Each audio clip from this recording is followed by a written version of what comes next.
1849, thousands of Americans joined the stampede for California gold. Across the wild desolation of the Great Plains rolled the covered wagons with a vast tide of empire. Time and again, death-striking savages took their grim toll, making the white man pay dearly for his invasion of their last free hunting ground. Still the tide rolled on, the faster wheels of the stagecoach quickening its roaring rhythm. But by 1860, the people of the West were crying for a swifter communication system between St. Joseph, Missouri, terminal of railroad and telegraph, and a California still 2,000 miles away. To meet their demands, the firm of Russell, Majors, and Waddell organized the Pony Express, one of the greatest ventures in the annals of American enterprise. Johnny Fry, age 21, height 5'11", weight 125 pounds.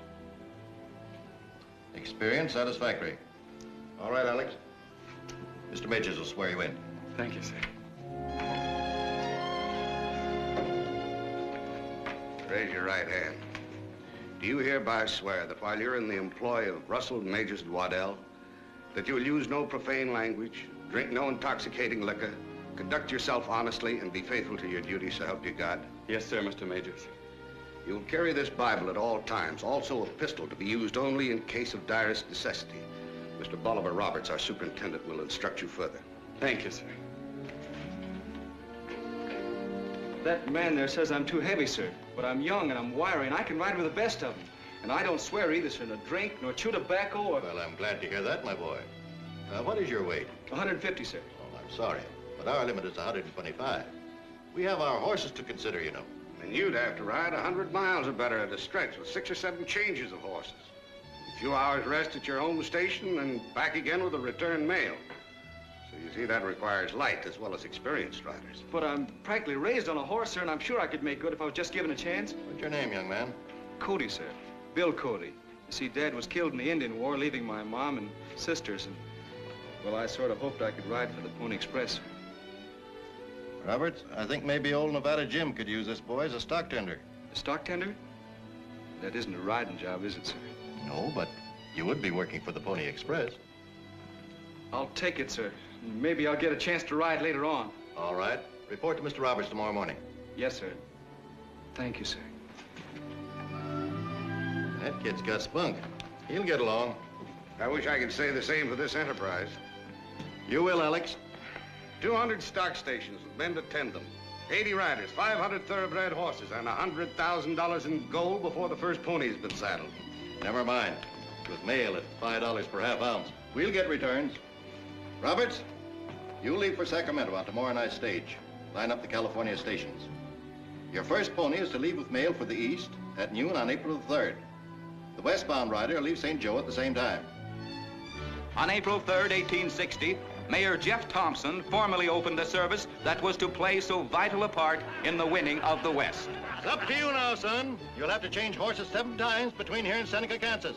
And that's 80 miles. And you'll have to arrive there on schedule. Don't worry, sir. I'll hit it on time. Good luck. Goodbye, boy.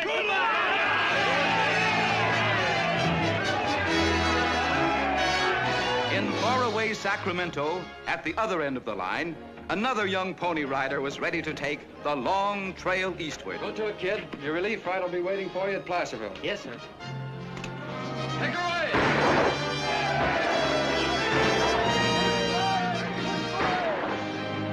Well, Sheriff, California is going to be a part of the Union now.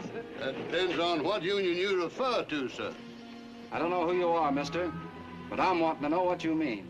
Colonel Joseph Brandon of Virginia, sir. My associate, Mr. Tipton Walton. I mean, sir, the southern states are sure to succeed, and I reckon California will go right along with them. Then you reckon wrong. California's loyal to the Washington government. No loudmouth agitator's going to change her. Never mind, Walton. There'll be time for real argument later. Good day, gentlemen.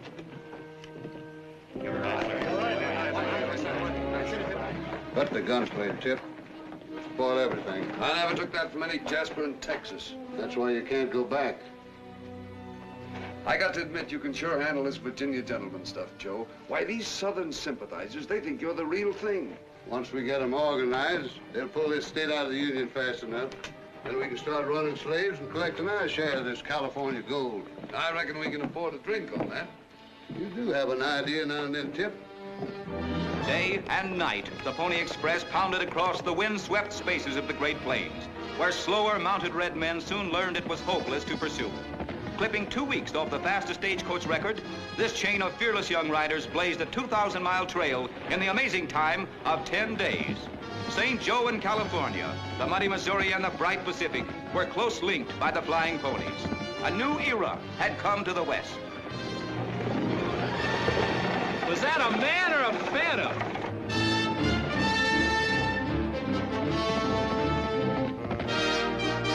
Here he comes. All right, Bob.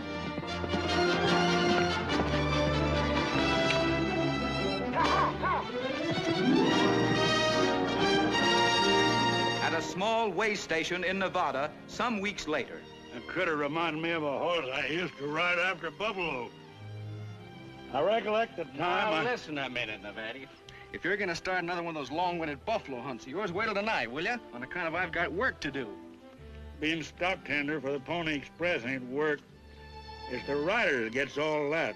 But they haven't been penned up here with you for 2 months listening to your tall tales of Indian and buffalo. Them wasn't tales of the solemn truth.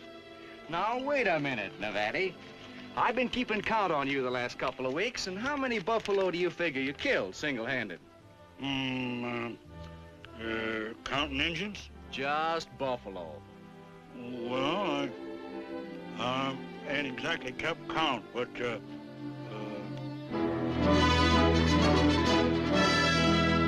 we'll have to give Stone a medal way ahead of time. Oh, in Stone. Don't ride like him. Johnny Fry. Hiya, Johnny! Hello, Billy. Ain't Nevada Jim's cooking killed you yet? No, but his lies about Indian and buffalo are sure wearing me down. Where's Stone? Horse rolled over on him. Broke his leg. Too bad. Any news out east? Republicans have nominated a fellow named Lincoln. Looks like the South's getting ready to pull out of the Union. How he goes? Yeah!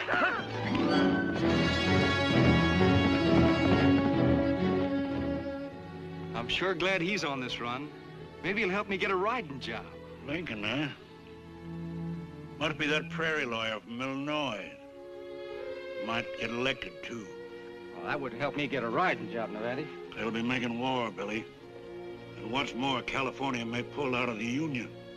And all their gold will go to the South. Appears to me they're gonna have trouble out there. 2 days later, in Sacramento.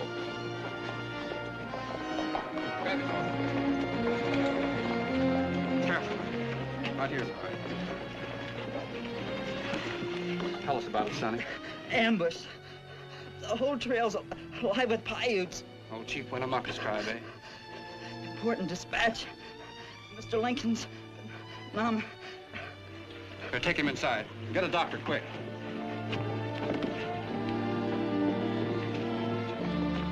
Well, it looks like hard luck. For you, Randall. Mr. Lincoln's going to run for president. You mean to tell me they put up that abolitionist? And if he's elected, California's gold will stay in his union.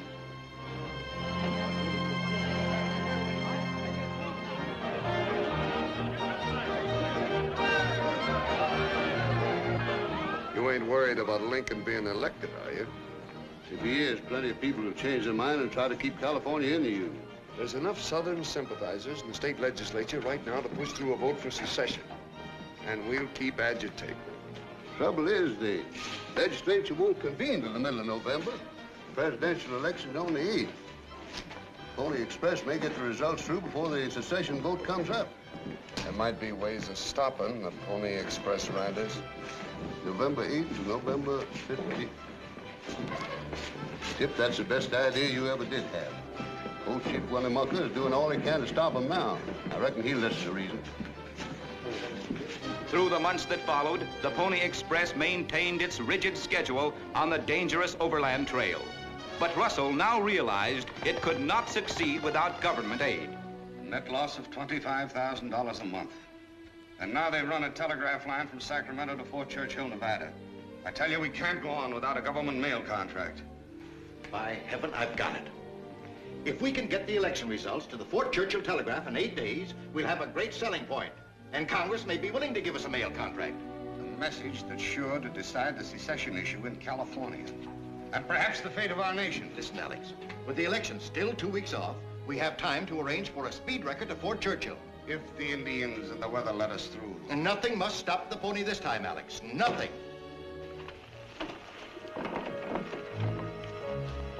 You tell Winnemucca there'll be more guns, more firewater. But his warriors must guard all trails, not let white riders pass.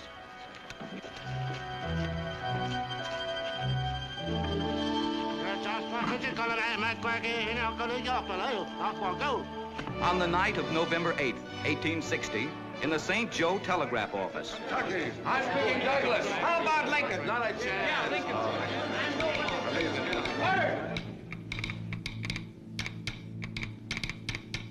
Abraham Lincoln elected president.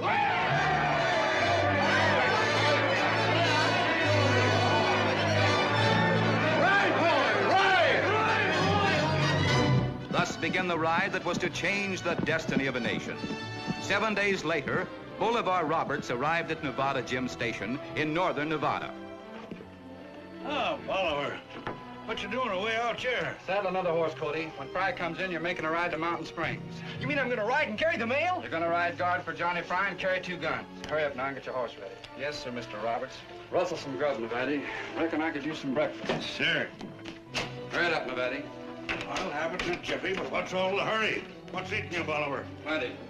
There's important election news coming through, and the Paiutes are throwing up smoke signals from here to Castle Rock. Old Winnemucca on the warpath again? Yeah, and I can't understand it. We made a special treaty with him just to keep our trails clear. We've got to get this news through in record time.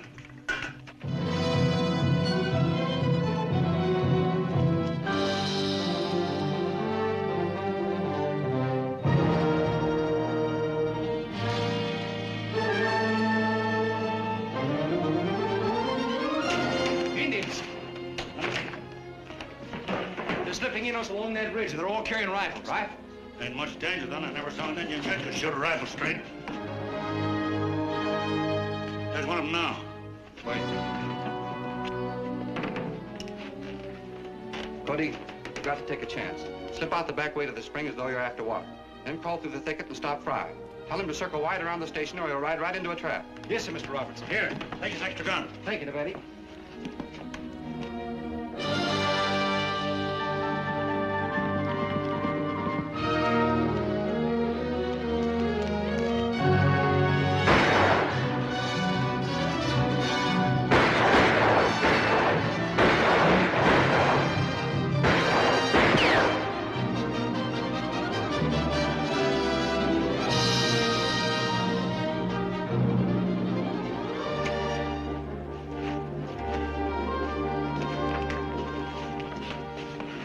Get those mailbags.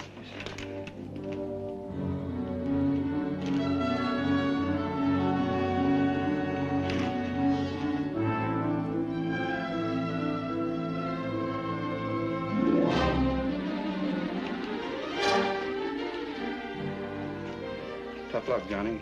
That's only my shoulder. Patch it up and I'll be on my way. I reckon not, son. We're completely surrounded. If I know Indians, they'll wait till dark and then close in and try and finish us. Only 187 miles to the telegraph at Fort Churchill and this had to happen.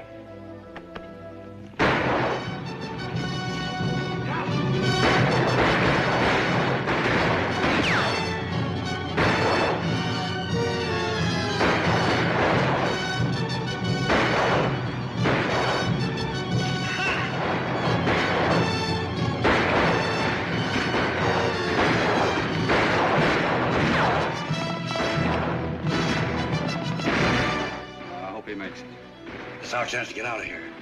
Get the kid out the back way. I'll stay here and cover.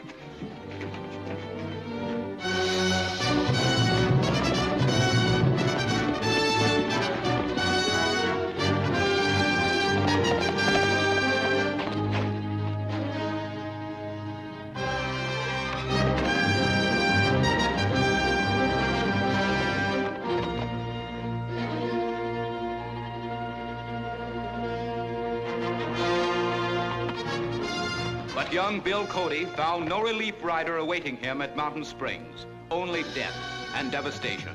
He rode on, changing horses where he could, determined that the vital message he carried must go through. Meanwhile, in Sacramento, the issue of secession was rapidly approaching a crisis. Gentlemen, I give you California, soon to become a part of our glorious South. We'll be voting for it, Colonel. And if we want slavery, I reckon we'll have it. If Lincoln's elected, you'll change your tune. After our legislature convenes, sir, perhaps you'll change yours. Late that afternoon, Bill arrived at Castle Rock, the last home station before Fort Churchill. Surely here the long-expected relief must be waiting. Where's the stock, Joe? Engines drove them off. Killed Barney.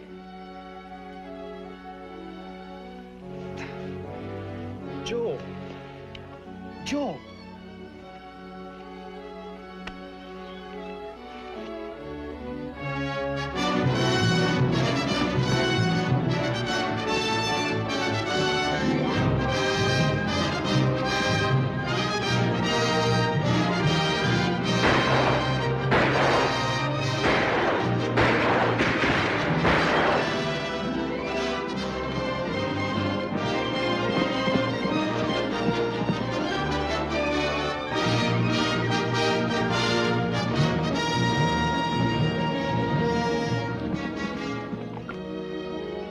By dawn of the second day, grimly fighting his weariness and pain, the gallant young rider had almost reached his goal.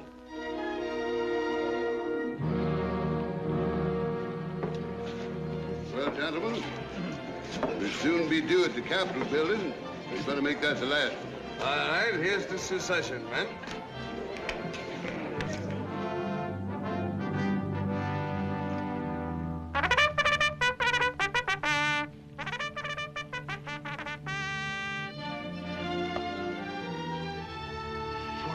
Churchill.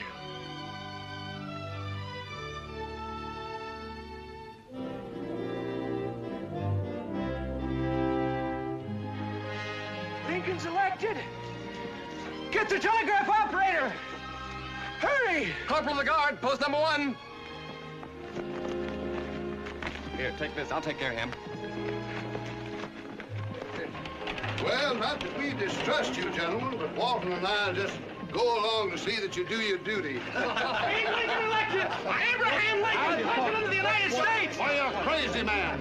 With the Indians on the warpath, the news couldn't possibly get here that soon. Here it is. The Pony Express brought it to Fort Churchill in 7 days and 17 hours. Thus did the Pony Express help save California for the Union. But Civil War brought demands for even faster communication between East and West. And soon the gallant pony gave way before the magic of the transcontinental telegraph.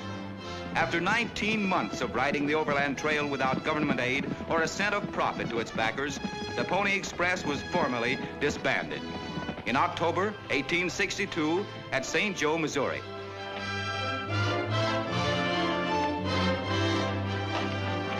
Well, I reckon there's nothing left to do now but join the Army. Army? Huh, me? I'm going back to hunting buffalo where a man can use his brains. My young friend Buffalo Bill is coming along with me, ain't you, huh? So you've been believing old Nevada's lies all along, huh? Buffalo Bill Cody. It's got kind of a nice sound, hasn't it, Johnny?